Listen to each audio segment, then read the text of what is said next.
تھوڑے زیادہ بوجھل تھے۔ بنگلے میں کام ختم کرنے کے بعد نازیہ نے ٹفن کے ڈبے میں 2 ٹکڑے بوٹی کے، ایک پرانا سا پراٹھا اور سالن کی بچی کچی تہہ ڈال کر لپیٹ لی۔ معمول سے ہٹ کر ساجد نے کچھ نہیں کہا، صرف ایک نظر ڈالی تھی، گہری اور خاموش، جیسے کوئی فیصلہ اندر ہی اندر کر چکا ہو۔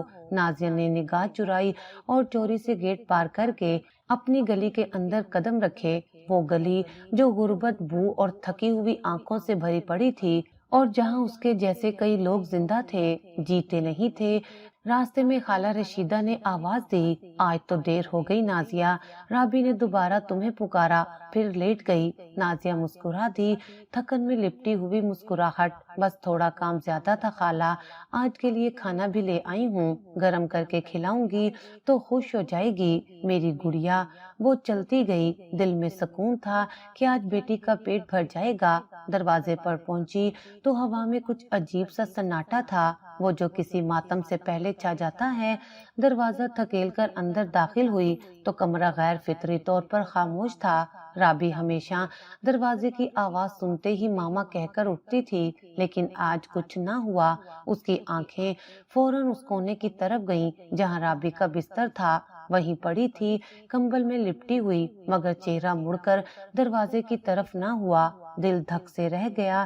نازیہ تیزی سے آگے بڑھی۔ رابی بیٹا کیا ہوا؟ اس نے ہاتھ بڑھا کر بیٹی کے ماتھے پر رکھا، گرم، بری طرح گرم، ہونٹ خشک، رنگ زرد اور آنکھیں آدھی کھلی ہوئی، جیسے ہوش اور بے ہوشی کے درمیان معلق۔ یا اللہ!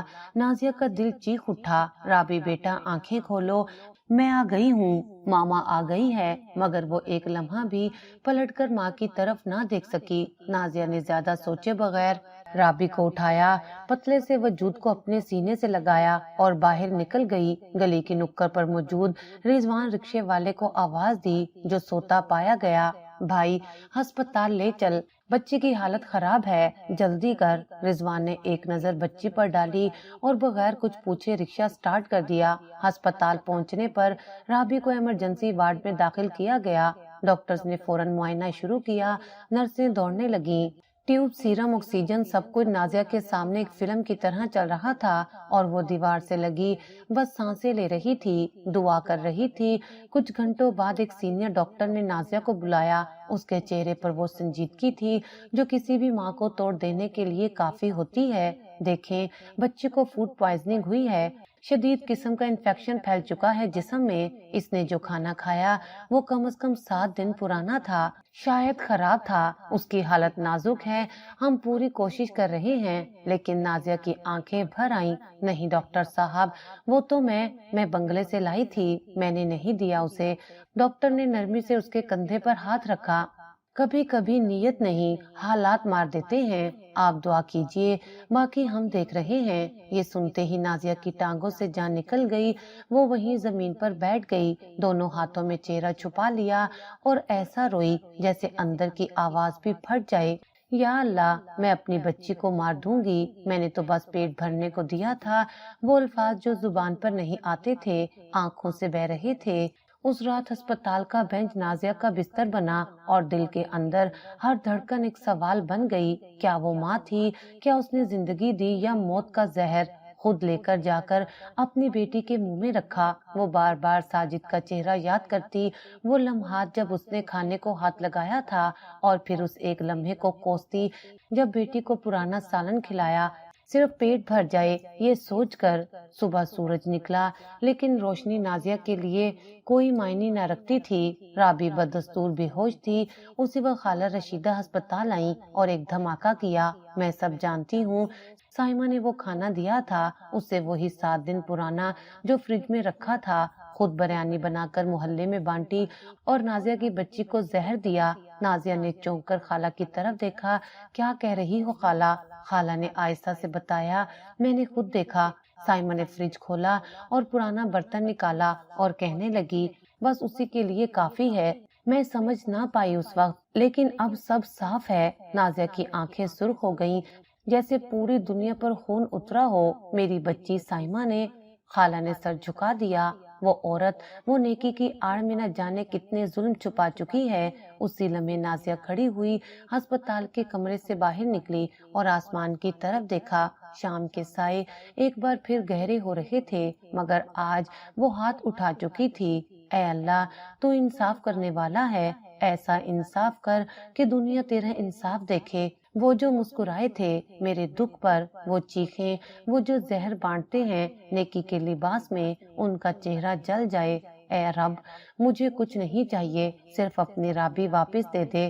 اس دن صبح کے سورج نے عجیب سرد روشنی میں کمرے کو جگایا تھا۔ ہسپتال کے کمرے میں جہاں رابی بے ہوش پڑی تھی، نازیہ کے چہرے پر وہی سناٹا تھا جو کسی ماتم کی رات گزرنے کے بعد بجتا ہے۔ خالہ رشیدہ دوبارہ آئی تھی، ان کے چہرے پر وہ خاموشی تھی جو گواہی بن جائے۔ انہوں نے آہستہ سے نازیہ کا ہاتھ تھاما اور وہ بات پھر سے دہرانے لگی جیسے سننے کے بعد نازیہ کی دنیا پہلے ہی الٹ چکی تھی۔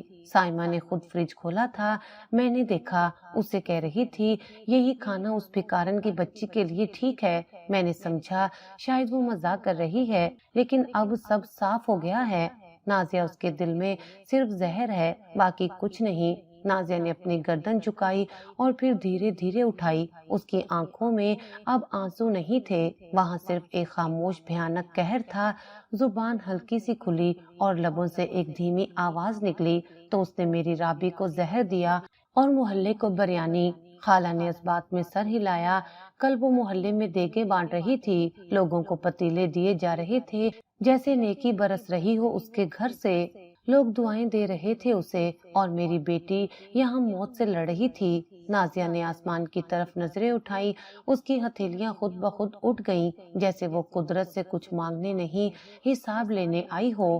اے اللہ، تو دیکھ رہا ہے نا، میں نے کچھ نہیں مانگا تجھ سے، نہ آسانی نہ سکون، میں نے صرف روٹی مانگی، وہ بھی بچی کے لیے، اور اس کے بدلے میں وہ سانسیں بھی چھین لی گئیں جن پر میرا جنون قائم تھا۔ اب میں کچھ نہیں مانگوں گی، میں صرف ایک دعا کروں گی، ایسی بد دعا جو آسمان چیر دے، زمین ہلا دے اور انصاف کو بے نقاب کر دے۔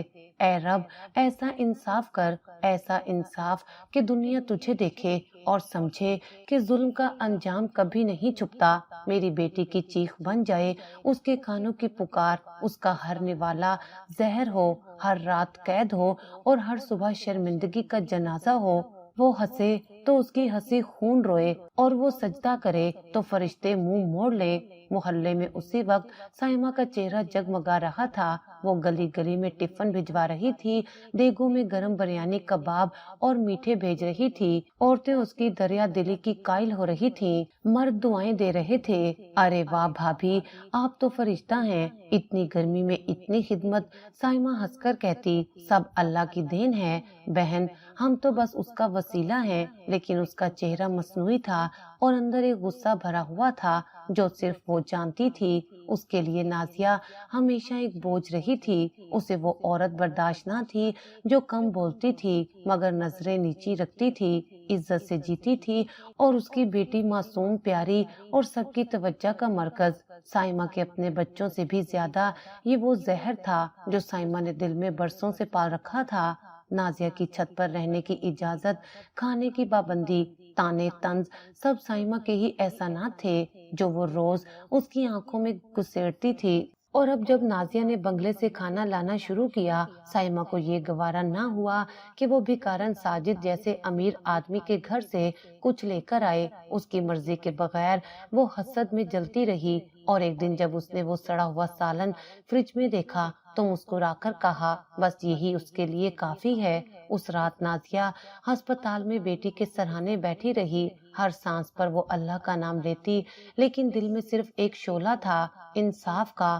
اگلی صبح جب محلے میں خالہ رشیدہ نے ایک عورت سے سائمہ کے بارے میں بات کی تو وہ بولی، کل رات عجیب خواب آیا، سائمہ بریانی بانٹ رہی تھی اور وہی کھانا لوگوں کے ہاتھوں میں سڑ رہا تھا، لوگ کہہ کر رہے تھے اور اس کی ہنسی گونج رہی تھی۔ خالہ نے گہرا سانس لیا، یہ خواب نہیں بہن، یہ آنے والا وقت ہے۔ بد دعا ایک بار لگ جائے تو دعا بھی پیچھے ہٹ جاتی ہے۔ محلے کی دیواروں میں آج ایک عجیب سی سرگوشی تھی، نیکی کا شور مگر نیچے کہیں سچائی کی ہلکی سی گونج۔ کچھ عورتیں اب سائمہ کے رویے پر سوال کرنے لگی تھیں، کچھ کو شک ہو رہا تھا کہ وہ ہر سال دیکھ کیوں چڑھاتی ہے اور کس نیت سے، اور نازیہ، اس کی آنکھوں میں اب رحم نہیں بچا تھا، اس کے قدم اب لرزتے نہیں تھے۔ وہ ہر صبح بیٹی کا ہاتھ تھامتی، ماتھے پر بوسہ دیتی اور سرگوشی میں کہتی، اٹھو میری رابی، تمہیں صرف ماں کی نہیں انصاف کی آنکھیں بھی دیکھنی ہیں۔ کہیں نہ کہیں آسمان پر قلم حرکت میں آ چکا تھا، فیصلے کی سیاہی ابھی خشک نہیں ہوئی تھی مگر صفحہ کھل چکا تھا، اور جو صفحہ نازیہ نے اپنے سجدے سے کھولا تھا وہ جلد بند ہونے والا نہیں تھا۔ ہسپتال کی سفید دیواروں پر وقت جیسے جم سا گیا تھا، رابی کی سانسیں اب بھی مشین کے سہارے چل رہی تھیں اور نازیہ کی زندگی ان مشینوں کے گرد ہی گھومنے لگی تھی۔ 5,000 کی دوا چاہیے ورنہ رات کا وقت نکالنا مشکل ہوگا۔ ڈاکٹر کی یہ بات سن کر نازیہ کے ہاتھ کپ کپانے لگے، جیب خالی تھی اور قرض مانگنے کے لیے کوئی چہرہ اب اعتبار کے قابل نہیں رہا تھا۔ ہسپتال کے باہر بیٹھے اس نے اپنے دوپٹے کا کونا چبایا، وہ عادت جو اسے تب لگتی تھی جب بے بسی زبان سے آگے بڑھ جاتی تھی۔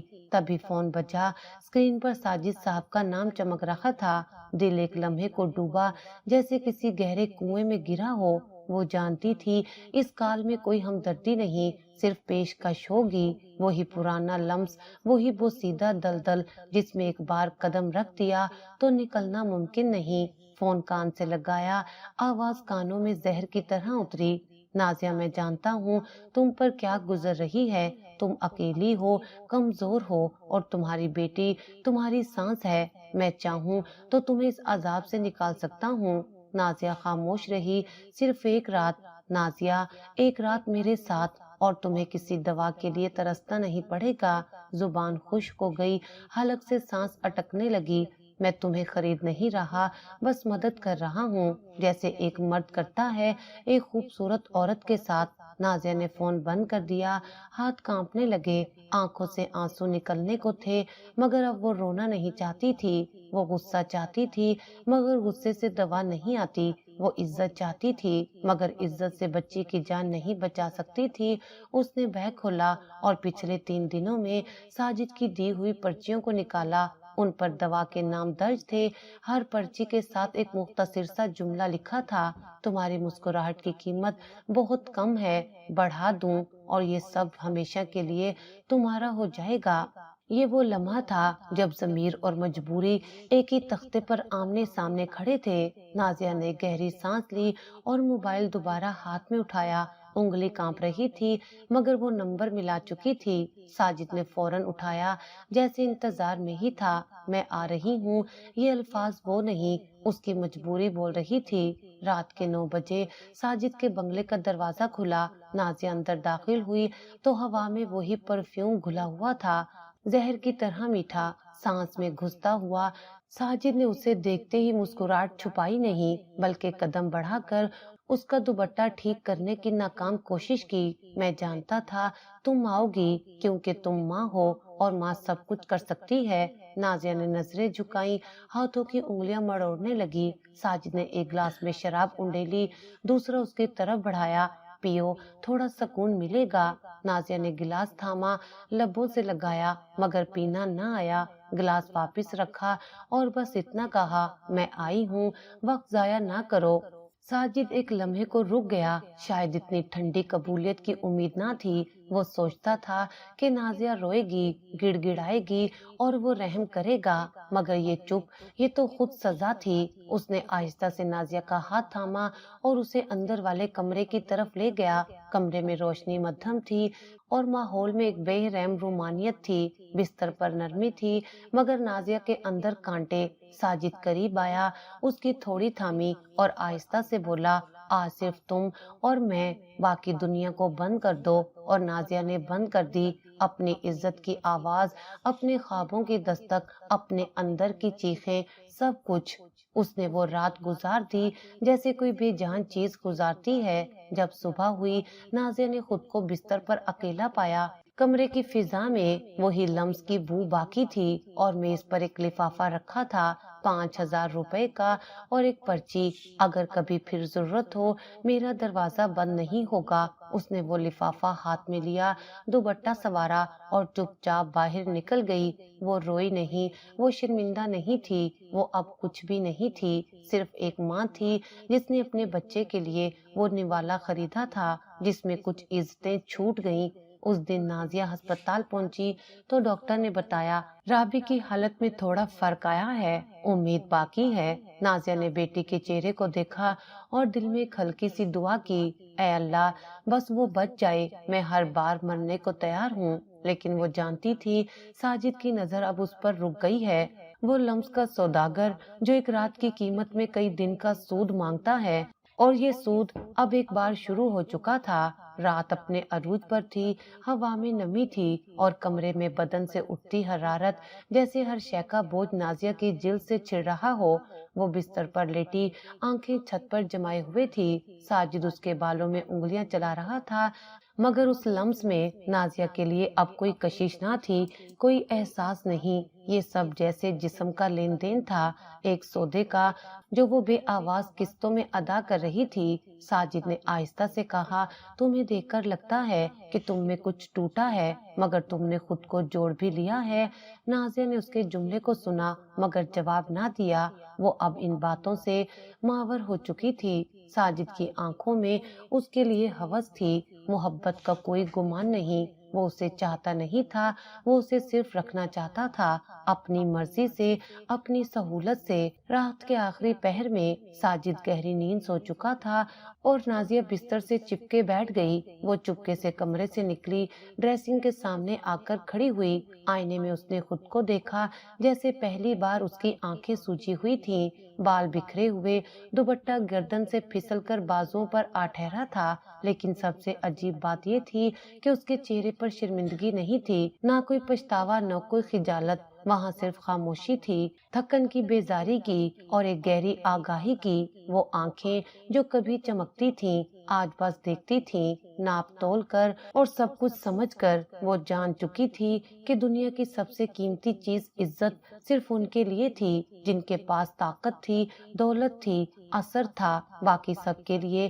یہ صرف ایک جھوٹا فریب تھا، ایک نقاب جو غریب عورت کے چہرے پر ہر روز نوچا جاتا تھا۔ اس نے آئینہ کو یوں دیکھا جیسے اس سے مخاطب ہو اور دھیرے سے کہا، میں گنہگار ہوں یا قربانی دینے والی، کیا فرق رہ گیا ہے؟ کوئی جواب نہ آیا، صرف آئینے میں اس کا عکس ہلکا سا مسکرایا، جیسے مان گیا ہو کہ کچھ سوال بے معنی ہو چکے ہیں۔ صبح وہ بنگلے سے نکلی تو ہوا میں تازگی تھی، پر اس کے لیے نہیں، اس کے لیے یہ صرف ایک اور دن تھا، ایک اور جنگ کا آغاز۔ وہ سیدھے ہسپتال پہنچی، رابی ابھی بھی کمزور تھی مگر اس کے ہونٹوں پر ہلکی جنبش تھی۔ نازیہ قریب گئی، ماتھے پر بوسہ دیا، رابی نے دھیرے سے آنکھیں کھولی، ماما، بس یہی ایک لفظ، اور نازیہ کی پوری روح کو جیسے زندگی ملی، اس کی آنکھوں میں پانی بھر آیا مگر وہ روئی نہیں۔ یہ خوشی نہیں تھی، یہ اطمینان تھا، وہ سودا جو اس نے کل رات کیا، اس کا بدلہ اس کی بیٹی کی سانسوں کی صورت ملا تھا۔ اس دن ہسپتال میں ڈاکٹر نے بھی امید دلائی، لگتا ہے آپ کی بیٹی سنبھل جائے گی، دعا کرتے رہے۔ نازیہ نے خاموشی سے سر ہلایا۔ دوپہر کو ساجد کا میسج آیا، رات بہت خوبصورت تھی، مجھے تم سے لگاؤ ہونے لگا ہے، ہو سکتا ہے تم ہمیشہ کے لیے یہیں آ جاؤ۔ نازیہ نے فون دیکھا، میسج کو ایک لمحہ گھورا اور پھر ڈیلیٹ کر دیا، جواب نہیں دیا۔ شام کو جب وہ ہسپتال کی کینٹین میں بیٹھی تب ایک عورت اسے پہچان گئی، ارے تم تو وہی ہو نا، سائمہ بھابی کی چھت پر رہتی ہو، وہ تو آج کل سب کو بریانی کھلا رہی ہیں، تمہیں بھی دی۔ نازیہ نے ایک پل کو نظر اٹھائی اور پھر دھیرے سے بولی، مجھے تو زہر ملا، باقیوں کو ذائقہ۔ وہ عورت ہنسی مگر کچھ دیر بعد سوچ میں پڑ گئی۔ نازیہ کی بات ہنسی کی نہیں تھی، وہ کسی اور گہرائی میں جا چکی تھی۔ اس رات نازیہ نے رابی کے سرہانے بیٹھ کر اس کے بالوں میں انگلیاں چلائیں، بیٹی کی آنکھیں بند تھیں مگر سانسیں ایک تسلسل سے چل رہی تھیں، زندگی آہستہ آہستہ واپس آ رہی تھی، اور نازیہ وہ کسی جنگ کی تیاری میں تھی۔ وہ اب نہ ساجد کے لمس سے ڈرتی تھی نہ سائمہ کے زہر سے۔ وہ جان چکی تھی کہ عورت جب اپنی خاموشی کی قیمت پہچان لیتی ہے تو پوری دنیا اس کے لفظوں سے تھر تھر کانپتی ہے۔ محلے کی گلیوں میں جیسے ہر طرف سائمہ کا چرچا تھا۔ سائمہ بھابی نے فلاں کو بریانی دی، سائمہ نے بیوہ کے بچے کے لیے کپڑے بھجوائے، سائمہ نے غریب کی بچی کی شادی میں سونا دیا۔ عورتیں جب چولہوں کے آگے بیٹھتی یا گلی کی نکڑ پر اپنی باتوں کی محفل سجاتی تو سائمہ کے نیک کاموں کی فہرست شروع ہو جاتی۔ ارے سائمہ بھابی تو اللہ والی ہے، ہر کسی کی مدد کرتی ہے۔ ہاں بھائی دیکھو نا، دیکھ چڑھائی اور پوری گلی میں بانٹی۔ کاش ہر گھر میں ایسی عورت ہو تو دنیا سنور جائے۔ لیکن ان تعریفوں کے بیچ ایک چہرہ تھا جو ہمیشہ خاموش رہتا، خالہ رشیدہ۔ وہ گلی کے سب سے پرانے مکینوں میں سے تھی۔ گواہیوں اور رازوں کی جھریاں ان کے چہرے پر لکھی تھی۔ ہر ہنسی میں چھپی ہوئی کراہا اس کی سنجیدہ آنکھوں سے اوجھل نہ ہوتی۔ اس دن نازیہ رابی کو لے کر گھر لوٹی تھی۔ بچی ابھی کمزور تھی مگر اب چلنے کے قابل ہو گئی تھی۔ دوائیوں کا سلسلہ جاری تھا۔ دوپہر کو وہ پانی بھرنے گئی تو خالہ رشیدہ نے پاس بلا لیا۔ وہ چپ چاپ آ کر بینچ پر ان کے ساتھ بیٹھ گئی۔ رشیدہ نے ایک گہری سانس لی، جیسے کوئی بوجھ سینے سے اتارنے کا ارادہ کر رہی ہو۔ نازیہ، میں تجھ سے کچھ کہنا چاہتی ہوں پر یہ باتیں سب کو نہیں بتاتی۔ نازیہ نے خاموشی سے ان کی طرف دیکھا، جیسے بولنے کی ہمت اب بھی نہیں آئی ہو لیکن سننے کے لیے تیار ہو۔ سائمہ، جس کی نیکیوں کے قصے سب سناتے ہیں، وہ دراصل کیسی ہے یہ میں جانتی ہوں۔ برسوں کی ہمسائی ہوں، میں نے اس کے وہ چہرے دیکھے ہیں جو اس کے آئینے بھی نہ دیکھ سکیں۔ نازیہ نے آنکھیں نیچی کر لی، جیسے اس کے دل کی تصدیق ہو رہی ہو۔ یہ کوئی پہلی بار نہیں کہ اس نے کسی کو سڑا ہوا کھانا دیا ہو۔ نازیہ، تیرے ساتھ جو ہوا، پہلے بھی یہاں دو نوکرانیاں تھیں، ایک لڑکی سلمہ معصوم سی، بے حد غریب، وہ بھی چھت پر رہتی تھی اور سائمہ نے ہمیشہ اس کے ساتھ نفرت بھرا سلوک کیا۔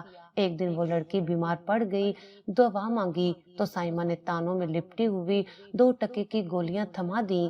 لڑکی تڑپتی رہی، کوئی سننے والا نہ تھا۔ اگلی صبح اس کی لاش ملی۔ نازیہ کی آنکھیں پھیل گئیں، اس نے بے یقینی سے خالہ کی طرف دیکھا۔ پھر ایک اور لڑکی نجمہ، وہ یہاں سلائی کا کام کرتی تھی۔ سائمہ نے اس کی جوانی سے ہائف ہو کر اس پر الزام لگایا کہ وہ محلے کے لڑکوں کو اشارے کرتی ہے۔ اس کی ماں نے دہائی دی مگر سائمہ کی زبان اور نام کا ایسا اثر تھا کہ نجمہ کو ہی محلہ چھوڑنا پڑا۔ خالہ رکی، پھر دھیرے سے بولی، سائمہ نے ہمیشہ نیکی کی اوڑ میں نفرت پھیلائی ہے۔ وہ چاہتی ہے لوگ اس سے مرعوب رہیں، سچ بولنے کی ہمت نہ کریں۔ اس کی نیکی صرف وہ لبادہ ہے جس کے نیچے زہر کی پوری دنیا چھپی ہے۔ نازیہ کو لگا جیسے وہ سانس لینا بھول گئی ہو۔ وہ جو کبھی سائمہ کی خاموش دشمنی کو اپنی کمزوری سمجھتی تھی، اب جان چکی تھی کہ یہ دشمنی ذاتی نہیں، ایک سلسلہ ہے، ایک عادت، ایک گھٹیا تسلسل۔ تو لوگ کیوں نہیں کچھ کہتے؟ خالہ کی آنکھوں میں دکھ چمک اٹھا، کیونکہ وہ دے سکتی ہے اور ہم مانگنے والے ہیں۔ یہاں نیکی بھی سود پر دی جاتی ہے۔ سائمہ جو دیتی ہے اس کا بدلہ عزت مانگتی ہے، خاموشی مانگتی ہے، وفاداری مانگتی ہے۔ نازیہ نے سر جھکا لیا، دل میں ایک اور آگ بھڑکنے لگی۔ اب یہ ذاتی نہیں رہا تھا، یہ وہ سچ تھا جو صرف اس کی بچی سے نہیں، کئی معصوموں سے چھینا گیا تھا۔ خالہ، اگر میں کچھ کروں؟ خالہ نے نرمی سے اس کا ہاتھ تھاما۔ بیٹی، سچ کو دبایا جا سکتا ہے، مٹایا نہیں جا سکتا۔ جو دکھ تجھے ملا ہے وہ بد دعا میں بدل چکا ہے، بس وقت آنے دے۔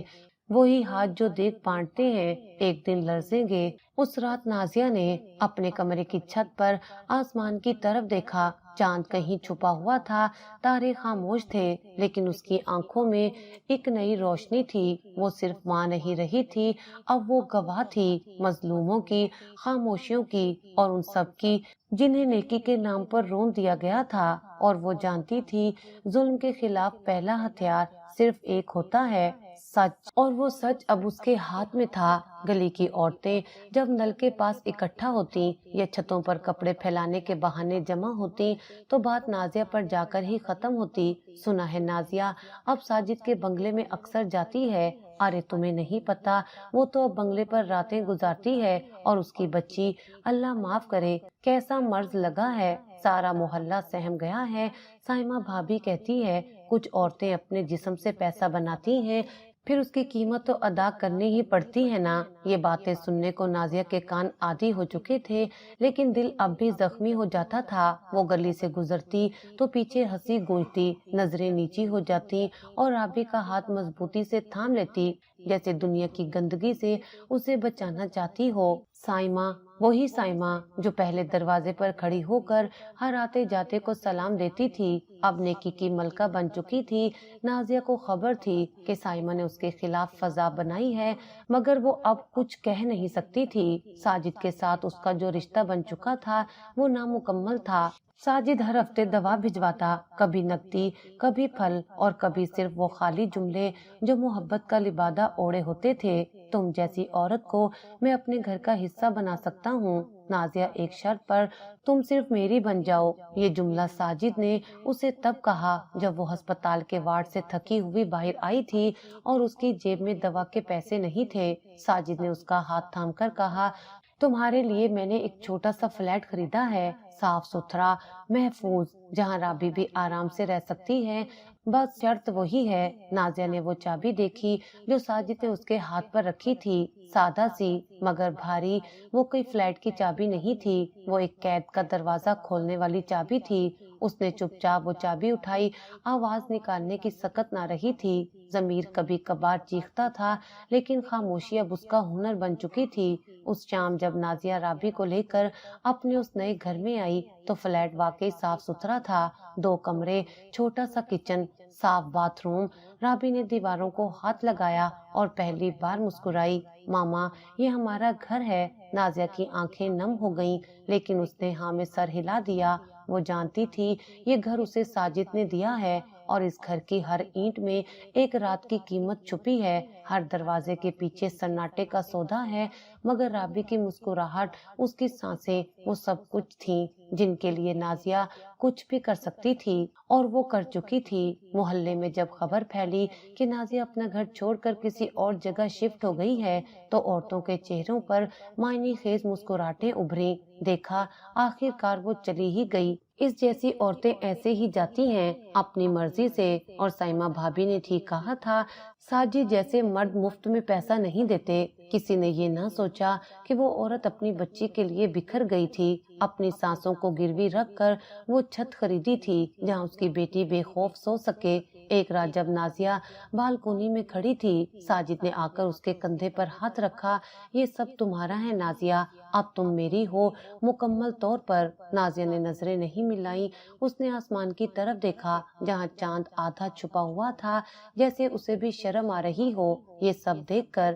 رات کی خاموشی میں جب کمرے کے دروازے آہستہ سے بند ہوتے اور پردے اندر کی روشنی کو چھپاتے، تب ساجد کا لمس نازیہ کے جسم پر اترتا، جیسے کوئی ذمہ داری نبھائی جا رہی ہو۔ وہ محبت کا دکھاوا کرتا، چاہت کے جملے دہراتا، مگر نازیہ کی آنکھیں ہر بار ایک ہی منظر میں قید ہو جاتی، رابی کا چہرہ جو اسی گھر کے دوسرے کمرے میں بے خبر سو رہا ہوتا اور جس کی سانسیں اس کی ماں کی قربانیوں سے بندھی تھیں۔ تم مجھ سے دور کیوں رہتی ہو نازیہ؟ ساجد اکثر پوچھتا۔ وہ ہلکی مسکراہٹ کے ساتھ جواب دیتی، میں کہیں گئی ہی کب ہوں؟ وہ بات سچ تھی، نازیہ کے بدن پر ساجد کا ہاتھ تھا، مگر اس کی روح کہیں اور تھی، اپنی بچی کی آنکھوں میں جو کبھی کبھی چپ چاپ اپنی ماں کو دیکھتی، جیسے سوال کر رہی ہو، تم اتنی تھکی ہوئی کیوں ہو ماما؟ نازیہ کی نیندیں اب ٹکڑوں میں بٹ چکی تھیں، دن بھر رابی کا خیال، دوا، کھانے پینے کا حساب، اور رات میں ساجد کی خواہشات کا بوجھ۔ وہ ہنستی تھی مگر مصنوعی انداز میں، بات کرتی تھی مگر لفظ کھوکھلے ہوتے، وہ جیتی تھی مگر دراصل زندہ لاش بن چکی تھی۔ ایک رات ساجد نے اسے سینے سے لگا کر پوچھا، کبھی لگا کہ تم مجھ سے محبت کرنے لگی ہو؟ نازیہ نے کچھ لمحے خاموشی اختیار کی، پھر دھیرے سے کہا، محبت تو وہ ہوتی ہے جو روح کو سکون دے۔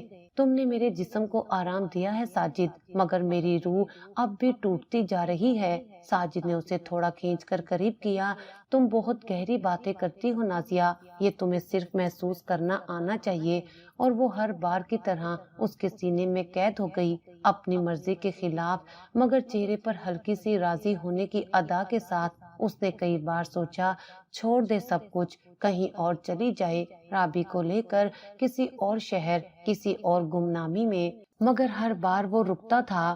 دوا، فیس، کرایہ، تنہائی، اور پھر وہ لمحے جب رابی اس کے سینے سے لگ کر سو جاتی اور کہتی ماما ہم یہاں خوش ہیں نا۔ نازیہ ہر بار خود کو یہی کہہ کر خاموش کر لیتی، یہ خوشی، یہ چھت، یہ سب میں نے خریدا ہے اپنی مرضی بیچ کر، اپنی بے نیازی بیچ کر، اور اب اس قیمت پر جینا ہی میرے نصیب میں ہے۔ ایک بار رابی نے رات کو نیند میں کرا کر ماں کو پکارا، مما کہاں ہو؟ نازیہ دوڑ کر اس کے کمرے میں پہنچی، اسے گلے سے لگایا۔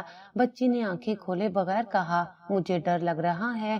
اس ایک جملے نے نازیہ کے اندر کا سارا سکون، سارا صبر توڑ دیا۔ اس نے بیٹی کے ماتھے کو چوما اور آنکھوں سے بے آواز آنسو بہنے لگے۔ وہ جانتی تھی یہ قربت نہیں، یہ قید ہے، اور اس قید کی دیواریں ہر رات اس پر اور تنگ ہو رہی تھیں، مگر وہ بھی جانتی تھی اب واپس جانا ممکن نہیں تھا۔ ساجد کی آنکھوں میں اب محبت نہیں ملکیت تھی، اور وہ ملکیت ہر رات بستر پر ثابت کی جاتی تھی۔ نازیہ اندر ہی اندر سلگتی جا رہی تھی اس امید کے ساتھ کہ ایک دن شاید وہ دوبارہ آزادی کی سانس لے سکے، لیکن تب تک قربت کا یہ بوجھ اس کا نصیب بن چکا تھا۔ صبح کے دھندلے اجالے نے کمرے میں قدم رکھا تو رابی کی آنکھیں آہستہ آہستہ کھلنے لگیں۔ نازیہ جو پوری رات بچی کے پاس بیٹھی رہی تھی، اس کی پلکوں کی جنبش دیکھ کر فوراً اس کے قریب آ گئی۔ کچھ دیر بعد جب بچی نے پانی پیا اور تھوڑا سا ہوش میں آئی تو نازیہ نے اس کے ہاتھ کو تھاما، آہستہ سے پوچھا بیٹا تمہیں یاد ہے وہ دن جب تم بیمار ہو گئی تھی، تم نے کیا کھایا تھا؟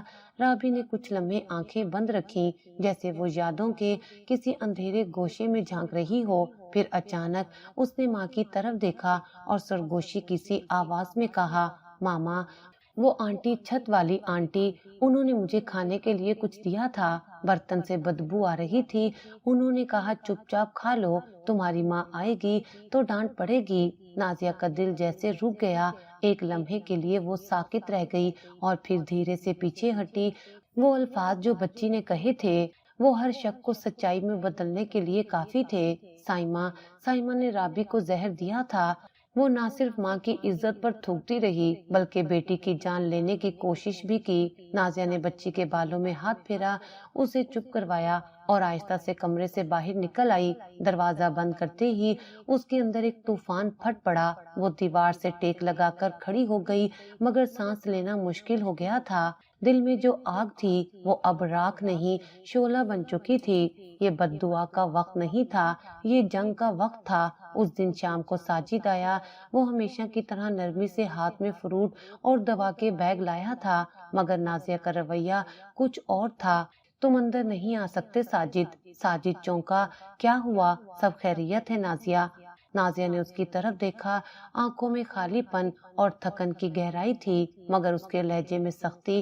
سب کچھ ختم ہو چکا ہے، اب نہ دوا چاہیے، نہ یہ گھر، نہ تمہارا لمس۔ ساجد کو جیسے کسی نے تماچا مارا ہو، وہ آگے بڑھا، نازیہ میری بات سنو، میں نے تمہیں اور رابی کو ایک نئی زندگی دی ہے۔ نہیں ساجد، تم نے سودا کیا تھا، میں نے وہ سودا چکایا، اب تمہارے لیے میرے اندر کچھ نہیں بچا۔ ساجد نے اس کا بازو پکڑنے کی کوشش کی، مگر نازیہ نے جھٹک دیا، مت چھوؤ مجھے، تم مجھ سے محبت نہیں کرتے تھے، تمہیں بس اختیار چاہیے تھا، اور اب میں کسی کے اختیار میں نہیں ہوں۔ ساجد نے غمگین نظروں سے اسے دیکھا، پھر دھیرے سے پیچھے ہٹا اور دروازے سے نکل گیا۔ پہلی بار خاموش، پہلی بار ہارا ہوا۔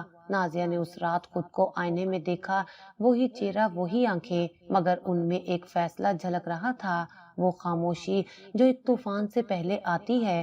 اگلی صبح وہ خالہ رشیدہ کے ساتھ پولیس اسٹیشن گئی، رابی کا بیان، میڈیکل رپورٹ، سب کچھ وہ لے گئی۔ میں اس عورت کو قانون کے کٹہرے میں لانا چاہتی ہوں، نازیہ نے تھانے دار کی آنکھوں میں آنکھیں ڈال کر کہا، اس نے میری بیٹی کو مارنے کی کوشش کی اور ایسے نہ جانے کتنے اور بچوں کو۔ تحقیقات کا آغاز ہوا، سائمہ کا نام جو محلے میں دیوی کی طرح پوجا جاتا تھا اب شک کے سائے میں لرزنے لگا، عورتیں جو کل تک اس کی نیکی کے گن گاتی تھیں اب سوال کرنے لگیں۔ نازیہ نے اپنے سچ کو آواز دی تھی اور اب یہ آواز خاموش رہنے والی نہیں تھی۔ اب وقت تھا انصاف کے طوفان کا، اور اس بار نازیہ کی آنکھوں نے بولنا شروع کر دیا تھا۔ وہی آنکھیں جو کل تک ہر چیز سہتی رہی، اب ہر جھوٹ کو بے نقاب کرنے کے لیے تیار تھیں۔ رات اندھیری تھی، لیکن نازیہ کے دل میں اب روشنی کا ایک ہلکا سا چراغ جلنے لگا تھا، سچ کا چراغ جو برسوں کی خاموش ذلت اور اذیت کے بعد اب جلنے کو تیار تھا۔ اس دن جب وہ ہسپتال سے لوٹی، خالہ رشیدہ اس کا انتظار کر رہی تھی۔ ان کے چہرے پر وہی گہری سنجیدگی تھی جو ہمیشہ کسی طوفان سے پہلے چھا جاتی ہے۔ نازیہ، میرے پاس ایک چیز ہے جو شاید تیرے لیے انصاف کا دروازہ کھول دے۔ انہوں نے آہستہ سے جیب سے ایک پرانا سا موبائل نکالا جس کی اسکرین خراشوں سے بھری تھی، مگر اس میں چھپا مواد جیسے آگ سے کم نہ تھا۔ یہ ویڈیو میں نے کچھ ہفتے پہلے بنائی تھی، جب سائمہ بھابی دیکھ کے لیے سامان نکال رہی تھی۔ میں کچن میں برتن دھو رہی تھی اور اس نے فریج کھول کر پرانا سالن نکالتے ہوئے ہنستے ہنستے کہا تھا، جتنا بھی سڑ جائے اس بھکارن کی بچی کے لیے تو ٹھیک ہے۔ خالہ نے پلکیں جھپکائیں۔ مجھے تب اندازہ نہیں تھا یہ جملہ اتنا بھاری ہوگا، لیکن آج شاید یہی جملہ اس کا سچ کھول دے گا۔ نازیہ نے ویڈیو پلے کی۔ دھندلی اسکرین میں سائمہ کی شکل صاف نظر نہیں آ رہی تھی، لیکن آواز بالکل واضح تھی، وہی زہر سے بھری، تحقیر سے لدی اور حقارت سے چمکتی ہوئی آواز۔ سڑا ہو یا باسی، اس بھکارن کی بچی کے لیے تو اچھا ہی ہے، مر جائے گی تو سکون ہوگا۔ نازیہ کے ہاتھ کانپ گئے۔ یہ وہ ثبوت تھا جس کی اسے برسوں سے تلاش تھی، وہ ایک لمحہ جس میں سچ نے خود اپنا چہرہ بے نقاب کیا تھا۔ آنکھوں میں آنسو تھے، مگر ہونٹوں پر سکون کی ایک سرد لہر۔ اب یہ فیصلہ صرف میرا نہیں، پوری دنیا کو معلوم ہونا چاہیے کہ نیکی کے لباس میں کون سا درندہ چھپا ہے۔ اسی رات نازیہ نے ویڈیو اپنے موبائل میں منتقل کی اور رابی کے سوتے ہوئے چہرے کو بوسہ دے کر اس ویڈیو کو سوشل میڈیا پر اپلوڈ کر دیا۔ کیپشن میں لکھا، ایک ماں کی خاموشی ختم ہو چکی ہے، یہ سچ ہے اور یہ وہ عورت ہے جسے آپ نیکی کی علامت سمجھتے ہیں۔ چند ہی گھنٹوں میں ویڈیو وائرل ہو گئی۔ محلے کی خواتین جنہوں نے کبھی سائمہ کی بریانی والے ہاتھ چومے تھے، اب ویڈیو کو واٹس ایپ گروپ میں شیئر کر رہی تھیں۔ یہ تو وہی ہے نا، کیا واقعی اس نے؟ میں تو کہتی تھی اس کی نیکی میں کچھ گڑبڑ ہے۔ سوشل میڈیا پر ہنگامہ برپا ہو چکا تھا۔ لوکل نیوز چینلز نے خبر کو اٹھا لیا۔ لاہور میں نیکی کی اوٹ میں زہر، اس عنوان سے بریکنگ نیوز لگی۔ رپورٹر سائمہ کے دروازے پر کیمرہ لے کر پہنچے اور اس کے چہرے پر پہلی بار وہ حیرانی ابھری جو صرف ان لوگوں کے چہرے پر آتی ہے جنہیں کبھی جواب دینا نہیں آیا۔ قانون بھی ہل گیا۔ نازیہ کے درج کرائی گئے مقدمے کو اچانک ہمت ملنے لگی۔ پولیس نے سائمہ کے گھر پر چھاپا مارا اور اسے پوچھ گچھ کے لیے تھانے لے جایا گیا۔ محلے کے لوگ تماشائی بنے دیکھتے رہے۔ وہی زبانیں جو کل تک نازیہ کو سوداگر کہتی تھی، آج سائمہ کے چہرے پر تھوکتے ہوئے کہتے، یہی تھی وہ، اسی نے کیا تھا سب۔ نازیہ بالکنی سے یہ سب دیکھ رہی تھی۔ نہ فخر تھا، نہ خوشی، صرف سکون۔ برسوں کی سجدہ گزاری، بے بسی اور چپ آج الفاظ بن چکی تھی، اور ایک ماں کا سچ پوری دنیا نے سن لیا تھا۔ سائمہ کے چہرے سے نیکی کا نقاب اتر چکا تھا۔ وہی عورت جس کے ہاتھوں کی بریانی کو برکت سمجھا جاتا تھا، آج اسی ہاتھوں کی بدبو سے لوگ منہ چھپانے لگے تھے۔ سوشل میڈیا پر ویڈیو کے وائرل ہونے کے بعد جیسے سچائی کی آندھی چل پڑی تھی۔ محلے کے لوگ جو کل تک اس کی تعریف میں زمین آسمان ایک کرتے تھے، آج اس کی دہلیز پر خاموش سرد نگاہوں سے دیکھتے، جیسے ان کے اعتبار کا خون ہو گیا ہو۔ محلے کی عورتیں ایک دوسرے کے کانوں میں سرگوشیاں کرتی، دیکھا ہم تو کہتے تھے، کچھ عجیب سی ہے، بریانی بانٹنے والی عورت اندر سے کتنی گھٹیا نکلی، اب اللہ ہی حساب کرے گا۔ جو ہاتھ دیکھ کی خوشبو میں لپٹے ہوتے تھے، آج ان پر گندگی کے داغ دکھائی دے رہے تھے۔ وہ عورتیں جو سائمہ کے قصیدے پڑھتی تھیں، اب اس کی دہلیز پر لعنت بھیجتی جا رہی تھیں۔ کوئی اس سے آنکھ نہیں ملاتا تھا۔ اس کے بچے اسکول سے روتے ہوئے واپس آتے، ان پر بھی سوالات کی بوچھاڑ ہوتی۔ تمہاری ماں زہر دیتی ہے؟ جاوید، سائمہ کا شوہر جو ہمیشہ خاموشی کا بت بنا سب کچھ سہتا رہا، اب خود شرمندگی کا بوجھ نہ اٹھا سکا، محلے کی نظریں اس پر بھی طنز پھینکنے لگی۔ ایک دن وہ گھر آیا تو سائمہ دروازے پر چپ بیٹھی تھی، اس کے بال بکھرے ہوئے، چہرہ پھیکا اور آنکھیں خالی تھیں۔ جاوید نے کاغذات اس کے سامنے رکھے، طلاق کے۔ میں نے بہت برداشت کیا لیکن میں اب اس گندگی کا حصہ نہیں بن سکتا۔ سائمہ نے کاغذات کو دیکھا، پھر جاوید کی آنکھوں میں جھانکا۔ وہاں وہ محبت نہیں تھی جو کبھی شاید تھی، صرف نفرت، مایوسی اور شرم کا بوجھ تھا۔ وہ چپ رہی، جیسے جانتی ہو کہ یہ سب ہونا تھا۔ کچھ دن بعد جاوید نازیہ کے دروازے پر آیا، وہ جو کبھی اپنے احسان گنواتا تھا آج ہاتھ جوڑے کھڑا تھا۔ نازیہ، میں جانتا ہوں ہم نے تمہیں تکلیف دی، تمہاری بیٹی کو زہر دیا، مگر میں صرف معافی مانگنے آیا ہوں۔ تم جو چاہو وہ سزا دے دو، بس مجھے معاف کر دو۔ نازیہ دروازے پر کھڑی رہی۔ کچھ لمحے تک اس نے جاوید کی آنکھوں میں دیکھا، وہی آنکھیں جو کبھی اس کی بے بسی سے نظریں چرا لیتی تھیں، آج ندامت سے جھکی تھیں۔ نازیہ نے صرف اتنا کہا، دیر ہو چکی ہے بھائی، بہت دیر۔ دروازہ بند ہو گیا اور جاوید اپنے گناہوں کے ملبے میں چپ چاپ لوٹ گیا۔ سائمہ اب پاگل ہو چکی تھی، وہی عورت جو دیکھ کے ساتھ دعائیں بانٹتی تھی آج خود دعاؤں سے محروم تھی۔ ہر رات جب سناٹا گہرا ہوتا وہ چیخ اٹھتی، مت کھاؤ، وہ کھانا بدبو آ رہی ہے، رابی مر نہ جانا۔ کچھ اس کی آوازیں گلیوں میں سنائی دینے لگیں۔ لوگ کہتے تھے سائمہ بھابھی کو جنون ہو گیا ہے، بد دعا لگ گئی ہے۔ وہ اپنے کمرے میں بند رہتی، دیواروں سے باتیں کرتی اور سائے پکڑتی جو نظر نہیں آتے تھے۔ محلے کی عورتیں اب اس کے گھر کے پاس سے گزرتے ہوئے آیت الکرسی پڑھتی تھیں اور بچے اس کے گھر کو بھوت بنگلہ کہنے لگے تھے۔ ادھر نازیہ نے سب کچھ پیچھے چھوڑ دیا۔ ساجد کے دیے ہوئے فلیٹ کی چابی اس نے خاموشی سے واپس بھیج دی۔ کوئی دلیل، کوئی احتجاج نہیں، صرف خاموش لا تعلقی۔ ساجد نے کئی بار فون کیا، پیغام بھیجے، منتیں کی، مگر نازیہ نے پلٹ کر نہیں دیکھا۔ اس نے ایک نیا شہر چنا، ایک چھوٹی سی نوکری جہاں نہ اسے کوئی جانتا تھا نہ پہچانتا تھا۔ رابی کا اسکول میں پہلا دن تھا، وہ یونیفارم میں ماں کے ہاتھ کو تھامے بے فکری سے مسکرا رہی تھی۔ اس دن شام کو نازیہ نے سادہ سی چادر بچھائی، وضو کیا اور سجدے میں گر گئی۔ سجدہ طویل تھا، گہرا اور بھرپور۔ رابی کی ہنسی فضا میں گونجی اور نازیہ کا سجدہ مکمل سکون میں ڈوبا ہوا نظر آیا۔